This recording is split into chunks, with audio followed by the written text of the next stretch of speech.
Então, boa noite a quem está aqui, a quem está fora daqui, aqui da igreja. Nós temos uma mensagem de hoje, que está no livro de Gênesis, capítulo 26. Quem está aqui pode ler através do telão. Quem está fora da igreja pode acompanhar aqui a leitura. Gênesis capítulo 26, do versículo 17 até o 22. Vou aproveitar e ler também pelo telão. Os que estão aqui não precisam perder tempo, você pode ler. Se você não sabe ler, você pode ouvir, que diz assim: Então Isaque, ele é filho de Abraão, foi-se dali e fez seu assento no vale de Gerar, que é a terra dos filisteus, né? E habitou lá. Então ele estava fora de Israel. E tomou Isaque e cavou os poços de água que cavaram nos dias de Abraão, seu pai, e que os filisteus, inimigos de Israel, o nosso inimigo, né, taparam depois da morte de Abraão, e chamou-os pelos nomes que os chamaram seu pai. Então os poços tinham o mesmo nome. Cavaram, pois, os servos de Isaque naquele vale e acharam ali um poço de águas vivas. Logo você vai saber o que é. E os pastores de Gerar, os inimigos, porfiaram. Essa palavra quer dizer assim, brigaram, né? Contenderam com os pastores de Isaque, dizendo: esta água é nossa. Por isso chamou o nome daquele poço Ezeque, que quer dizer essa briga, né? Porque contenderam com ele. Então cavaram outro poço e também porfiaram, brigaram, contenderam sobre ele. Por isso chamou seu nome Sitna. E partiu dali e cavou outro poço, mas não porfiaram sobre ele. Por isso chamou seu nome Reobote. E disse: porque agora nos alargou o Senhor e crescemos nessa terra. E até aqui? Amém. Pode sentar.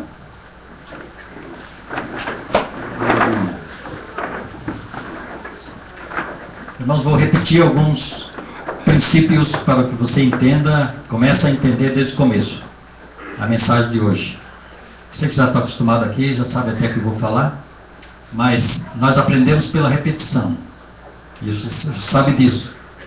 Você hoje compra Coca-Cola, irmãos, por causa da repetição, e tantos outros produtos por causa da repetição. Isso já está na sua mente. Então a repetição faz com que você guarda no seu coração. A palavra de Deus fala assim em Isaías 55:11, que toda palavra que sai da boca de Deus, que nós vimos, ela não volta vazia. Ela não volta para o céu vazia. Ela não é oca, né? Mas a palavra diz que ela vai prosperar naquilo que Ele está enviando. Então Deus vai fazer o quê? Ele vai colocar no seu coração, que é uma terra que Deus quer plantar, essa semente, e Ele diz, ela vai produzir. Uns mais, outros menos, né? Porque na parábola do semeador ele diz assim, uns 100%, outros 60%, outros 30%. Mas isso é um simbolismo. Então cada um colhe de acordo com a fé, de acordo com o que o coração está preparado. Algumas pessoas não colhem nada, né? Porque algumas pessoas vêm e ficam conversando, como eu estou vendo agora, e não pega nada. Vai para casa vazio e depois tropeçam, depois choramingam, porque a palavra não foi assentada numa terra boa. Existe um outro princípio, irmãos, que talvez seja mais contundente, que a Bíblia ela aparece como um espelho no livro de Tiago. Então o espelho por quê? Porque você tem que olhar no espelho e observar quais são os seus defeitos, e logo depois você volta novamente no espelho. Quem aqui não faz isso? Quantas vezes você vai no espelho por dia? Por que você vai toda hora no espelho? Porque lá no espelho você vê o seu erro, seus defeitos, e tenta corrigir, né? Como eu tenho falado assim, os pés de galinha, né? As verrugas, e as coisas que você vai ver no espelho, que precisa de correção. Então o que acontece? Quando você abre a Bíblia, você precisa te ver. Nesse texto aqui você precisa te ver. Você está incluído nele, porque a Bíblia foi escrita exatamente para nós. não foi para os animais, não foi para os pássaros, nem para as plantas. Não há um ser assim que aproveita daquilo que foi escrito, a não ser o ser humano, que é filho. Então Deus manda para os seus filhos, ou criatura deles, que Ele quer que se transforme em filho, para aprender a palavra. Quanto mais você aprende a palavra, mais forte você fica contra as mentiras. Porque você vai receber do mundo muitas mentiras. E se você tiver o coração cheio de verdade, você vai recusar a mentira. Porque a mentira não vem como verdade. Só vem como verdade o coração vazio. Mas você precisa ter uma verdade no coração. Então é dessa maneira. A Bíblia, irmãos, desde o Velho Testamento até o Novo Testamento, ela é judaica. Por isso que os termos que nós vamos usar, irmãos, é de Israel. Mas nós transferimos agora para os nossos dias. Porque Deus falou assim, eu não quero salvar só Israel. Eu quero salvar também os gentios, somos nós. Quem não é judeu, é gentil. Então na palavra você vê as duas raças. Mas quando Jesus morre na cruz do Calvário, ele diz que essa separação foi aberta. Era através de um véu, ou de uma cortina grossa, que havia no templo, mais ou menos nessa direção aqui. Para entrar aqui onde eu estou, irmão, só poderia ser um sumo sacerdote, que teria feito um sacrifício pelos seus pecados, depois pelos pecados do povo, para entrar com sangue aqui nesse lugar, para fazer então o pedido a Deus, né, naquela arca, para que o povo então fosse perdoado. E quando Jesus morre na cruz, ele falou, agora todos têm acesso. Então você tem acesso aqui, ao lugar chamado Santíssimo, ou Santo dos Santos. Entenderam até aqui? Então a Bíblia, ela é judaica, desde o começo. E nós vamos ver termos assim, dessa maneira. Só que eu vou ser assim um pouco rápido, porque nós temos ainda algumas coisas a proceder aqui. Então o que a palavra diz, irmãos, está muito fácil de entender, né? Ele fala assim que Abraão cavou poços. Porque lá naquela época, irmãos, quem tinha um poço eram só as pessoas mais ricas. A pessoa que tinha servos que eram usados para cavar poços. Porque lá em Israel é muita pedra. É uma terra muito dura. O poço muito fundo. Você vê quando Jesus passou lá no poço de Jacó? Jacó também é da mesma linhagem de Abraão. Jesus parou num poço e tomou água também daquele poço. Mas esse não é o assunto de hoje. Mas só para vocês entenderem o que é cavar poço. Numa terra seca. A água era muito cara. E aquela água do poço não servia tanto para as mulheres. Aquela água servia para o povo e também para os animais. Então aqueles pastores, irmãos, eles andavam juntos. Todos juntos. E aí com todos os seus rebanhos. Porque a tampa do poço, irmãos, ela não era tirada por um homem só. Era uma tampa muito grande, pedra. Então todos os pastores teriam que então ajudar a tirar a pedra para que os animais então começassem a saciar sua sede. E se você falar assim, mas como o rebanho não se misturavam? Irmãos, uma coisa muito interessante é que a ovelha conhece a voz do pastor. Toda ovelha conhece a voz do seu pastor. Então o que acontece? Quando os pastores queriam separar o seu rebanho, ele tinha um sinal. Ele dava um sinal, talvez um apito, um grito, sei lá, um sinal qualquer. E as ovelhas dele, elas separavam-se daquele monte de todos os rebanhos e ia seguir aquele pastor. Então nós entendemos dessa maneira. Então Abraão, um homem muito rico, começou a abrir poços, né? Um poço aqui, outro lá, para que então ele saciasse a sede das pessoas e dos animais também. E aqueles poços não tinham um nome. Então, dependendo da situação, tinha um nome. E ele cavou assim muitos poços, porque ele era um homem muito rico. E quando ele morre, vou direto no assunto, ficou tudo isso para o seu filho Isaac. Porque Abraão teve um filho só. Abraão, ele representa aqui na terra o próprio Deus, que também só teve um filho. Você fala assim, mas eu também sou filho de Deus. Deus só teve um filho, porque a palavra fala que ele era primogênito e unigênito, filho de Deus. Por isso que ele ganhou a herança, herdeiro, mas não é o assunto de hoje.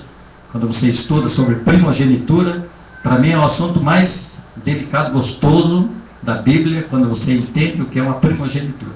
O primeiro, aquele que tem maior herança. Então Abraão tinha só um filho. E ele deixou os poços para o filho. E esse filho está prosperando muito numa terra que não era dele ainda. E o que aconteceu? Os filisteus começaram a entulhar os poços de Abraão, que já tinha morrido. Foi entulhando, jogando pedra, jogando terra, entupiram todos os poços. E os poços então não tinham mais água. E aí eles passaram necessidade muito grande. E Isaac então começa a desentupir esse poço. E foi desentupindo os poços para alcançar água viva. Porque quando nós lemos aqui água viva, irmãos, água viva quer dizer aquela que é eterna, aquela que não acaba. Lembra quando Jesus disse: aquele que tem sede, vem a mim e beba? É uma água que não acaba, porque ele falou assim: essa água ela vai produzir no seu interior uma fonte que saltará para a vida eterna. Em São João, nós vamos ver daqui a pouco, no capítulo 4. Mas daqui a pouco, quando eu der ordem, que o Wagner vai colocar. E dessa maneira, então os poços, eles foram sendo entupidos, entulhados, e eles então ficaram sem nenhuma ação. Então Isaac começou com seu servo a cavar poços. Então quando ele cavava um poço com muita dificuldade, vinham os filisteus, que hoje representam os nossos inimigos, porque é inimigo número 1 de Israel, os filisteus. Lembra de Davi e Golias? Golias é um filisteu. Então era uma briga. Quando Isaac começou a cavar um poço, quando estava pronto, quando achou água viva, uma água que mina sempre, né, sem parar, ele falou: não, essa água é nossa, essa terra é nossa, essa água é nossa. Aí ele cavou outra, aconteceu a mesma coisa, até que Deus levou num lugar e falou: agora pode cavar aqui. Eles acharam água viva, aquela água que não é parada, água viva. E aí então começaram a prosperar muito. O que Deus quer falar para a igreja é uma coisa muito importante hoje, irmãos, porque você é o poço. Porque coloca lá em São João capítulo 4, Wagner, os 2 versículos. São João capítulo 4, quando Jesus, né, no último dia da festa, né, ele começa a subir a escadaria do templo, com aquela sandalhona dele, porque no último dia, irmãos, ele jogava muita água na escadaria para lavar, porque era muita poeira lá, e eram muitos peregrinos que vinham de todo lado, e a escadaria ficava muito suja, então era costume jogar muita água. E Jesus subiu nessa escadaria no último dia da festa, que era a Páscoa, que era uma grande festa de Israel, todo o povo dele deveria participar. Então aquela sandalhona dele, né, e foi subindo. E quando ele chegou lá em cima, é que ele então proferiu essa palavra: quem tem sede, vem a mim e beba. Então, essa água viva, irmão, nós encontramos em Jesus. Mas pode acontecer, e creio que está acontecendo na sua vida, que os filisteus de hoje, que são os demônios, eles têm entulhado esse poço. A palavra diz assim: Jesus respondeu e disse: se tu conheceras o dom de Deus, e quem é o que te diz, dá-me de beber, que era ele mesmo, Jesus, tu lhe pedirias e ele te daria água viva. E no versículo número 10, no versículo número 14 diz: mas aquele que beber da água que eu lhe der, nunca terá sede, porque a água que eu lhe der, se fará nele uma fonte de água a jorrar para a vida eterna. Em Jesus você encontra água viva. Só Ele tem água viva. Ele é a fonte de água viva. Se por acaso você tem o seu poço entulhado, irmãos, hoje o nosso trabalho é esse. Hoje a informação, hoje a mensagem de Deus é essa. Pode ser que o seu poço esteja entulhado pelos filisteus, pelos demônios. Na sua vida financeira pode ser que tenha acontecido isso. Que você não prospera. Por quê? Porque o seu poço está entulhado. Os filisteus entulharam. Na sua ausência, quando você dormiu, eles vinham entulhando. E agora você não tem água. Você ficou seco. Você não tem o Espírito de Deus. Não tem o Espírito Santo. Pode ser que o seu poço entulhado seja talvez o seu casamento, seu trabalho, sua família. Está entupido. O que Deus quer hoje na mensagem é tirar isso. Ele quer fazer voltar a tomar água viva. Você terá esse acesso, porque hoje ele quer desentupir. Assim como Isaac fez. Isaac representa o próprio Jesus, porque era o filho único de Abraão. Abraão é o pai. Nós conhecemos como pai da fé. Mas ele, se vocês lembram quando ele levou Isaac para sacrificar no monte, Isaac carregou a lenha para colocar no altar. Ele representa Jesus carregando a cruz, porque seria sacrificado. Abraão não sacrificou seu filho porque o anjo impediu, mas ele substituiu Isaac por um carneiro. Então, essa substituição aconteceu na cruz do Calvário, porque quem deveria morrer seria nós. E Deus quer falar hoje sobre isso. Onde que você tem o seu poço entulhado? Onde é que está? O que aconteceu não importa agora. O que importa é que Deus quer desentulhar. Ele quer tirar para que você, então, fique livre para tomar a água viva. Nós vamos tomar a água viva. A partir de hoje, se você estiver nessas condições negativas, que eu tenho dito, ou outras que eu não citei aqui, eu quero que você tenha fé suficiente para quando orarmos por essa mensagem, você então tenha os poços desentupidos, que você possa ter acesso à água viva, acesso a essa água que te dá vida, a única água que dá vida, como Jesus falou assim, se você continuar tomando a água desse poço, você vai ter sede novamente, porque há as coisas naturais, mas se você tomar da água que eu lhe der, nunca mais você vai ter sede. Nunca mais você vai buscar outro lugar. Se você vai tomar sempre dessa água. Água viva. Que é o poder do Espírito Santo. Ele que é a fonte das águas. Ele quer entregar água, quer saciar sua sede hoje. Para você não andar mais aos tropeços, né? Chorando, choramingando, dizendo as maldições. Por que Deus fez isso, fez aquilo? Essas interrogações não desaparecem, porque aí você vai olhar para a face de Deus. Você vai começar a não olhar mais o que Deus tem nas suas mãos. Há pessoas que vêm na igreja dizendo, o que será que Deus tem para mim hoje? A igreja, mas é um lugar que você vem para entregar o que você tem, em adoração ao Senhor. É essa adoração que Deus espera. A palavra fala que Ele busca, os olhos dele estão em toda a terra, buscando verdadeiros adoradores. Adoradores, irmãos. Ele não fala em adoração, fala adoradores. Porque quando ele ganhar você, ele sabe que aí ele vai ter adoração. Então ele busca o adorador. E você deve ser o adorador. Não fica buscando na mão de Jesus. Não, porque ele disse assim, buscar primeiro o reino de Deus. E as demais coisas, essas que você está buscando talvez hoje, ele falou, eu acrescento. Eu faço com que você tenha. Irmãos, eu vivo dessa maneira. Eu vivo à mercê de Deus. Ele que me sustenta. Eu não sei como vai ser amanhã, porque eu sou como um peregrino. Estou andando aqui, não tem nada fixo, né? Mas estou caminhando para lá e para cá. E Deus está me sustentando. E eu tenho aprendido isso. Para você é difícil, porque talvez você não tenha essas mesmas condições, ou menos chamado. Mas você deve obedecer à voz de Deus. Busque primeiro o reino de Deus e a sua justiça, que é a palavra dele. Ele falou, as demais coisas, as coisas da terra, não serão acrescentadas.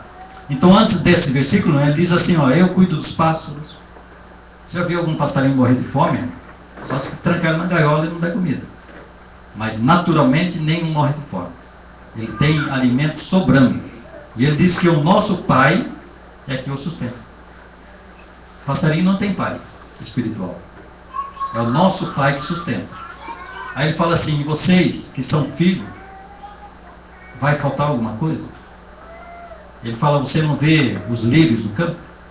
Nem Salomão, que vestiu, que teve as melhores vestes, não vestiu como uma dessas plantas, que hoje está verde e amanhã já está no forno, né, no fogo, porque é tão passageiro. Ele falou, e você que tem o Pai Celestial, Criador de todas as coisas, vai deixar faltar alguma coisa? Então você busca primeiro o reino de Deus. Eu sei que é difícil porque eu também errei. Irmãos, quando eu me converti, eu buscava, sabe o que, irmãos? Arroz, feijão. Eu precisava comer, eu não tinha. Mas eu não conhecia as palavras, não estava no meu coração. Eu lia por ler. Mas depois veio o meu coração. Busque o reino. Ele toma conta da sua vida. Quando você toma conta das coisas de Deus, da obra de Deus, irmãos, Deus toma conta da sua casa. Se você acreditar no que eu estou dizendo, sua vida muda hoje mesmo. Cuide das coisas de Deus, que Ele cuide das suas. E você não consegue cuidar da sua vida sozinho. Você não tem como cuidar, porque você não conhece nem o dia de amanhã. Então ele fala, cuida das minhas coisas, que eu cuido de vocês. Lembra quando Jesus estava no templo e chegou a mãe dele, o pai dele, José e Maria, ou Miriam, né? Maria, no hebraico, Miriam. Eles falaram assim, nós faz 3 dias que estamos te procurando. Você, agora que te achamos, porque eles foram numa festa em Jerusalém e não voltou junto com os pais. Aí Jesus responde o quê? Não sabeis vós que eu vim para tratar dos negócios do meu pai? E você, irmãos, tem o mesmo versículo no seu coração. Você veio, mas Deus te chamou para tratar dos negócios do pai. A obra de Deus é um negócio, que é o maior negócio do mundo. Senão você não pode ganhar, você não consegue ganhar mais em qualquer trabalho do que na obra de Deus. Na obra de Deus você ganha as coisas eternas, coisas que nunca mais vai acabar. Por isso que ele fala, não junte tesouro na terra. Quando ele fala não junte tesouro na terra, você fala, então eu tenho que ser pobre? Não, nada disso. Você pode ter os bens que quiser, mas lá no cartório, no seu coração não pode ter bens. Lembra quando eu repito aqui as coisas, irmãos? Porque Deus me fala também. Quando Deus fala para Adão assim, Adão, você pode comer de todas as árvores. Você tem acesso a todas. Não tem nenhum impedimento a não ser a árvore do bem e do mal. Só uma. Pode ter acesso a todos. Mas Deus não falou nenhuma vez para Adão tomar posse. Adão não tinha posse, mas tinha acesso a tudo. E ele fala para você que é a mesma coisa. Nós somos representantes, porque Adão era nosso representante. Deus fala assim, você tem acesso a tudo que você quiser, mas posse não. Ninguém tem posse aqui. Você pode ter no cartório, porque é uma lei terrena. Seu coração não pode ter posse, porque o coração é o trono de Deus, e ele é espírito. Importa quem busca ele, busca em espírito e em verdade, diz a palavra. Então tira do seu coração os bens materiais e deixa lá no cartório. Lá você vai passar para o seu filho, neto, bisneto. E se quiser um conselho maior ainda, eu vou te falar uma coisa. Se você não deixar nada para o seu filho, irmãos, por favor, deixe para ele a palavra, porque Deus vai cuidar dele. Deixa a palavra, porque Deus fala assim, ensina o menino no caminho que deve andar, e quando ele ficar velho, jamais se desviará desse caminho. Amém? Vamos colocar em pé, vamos orar a Deus. Chile, agora é a sua vez. Agora nós vamos orar para que essa palavra seja ligada aos céus.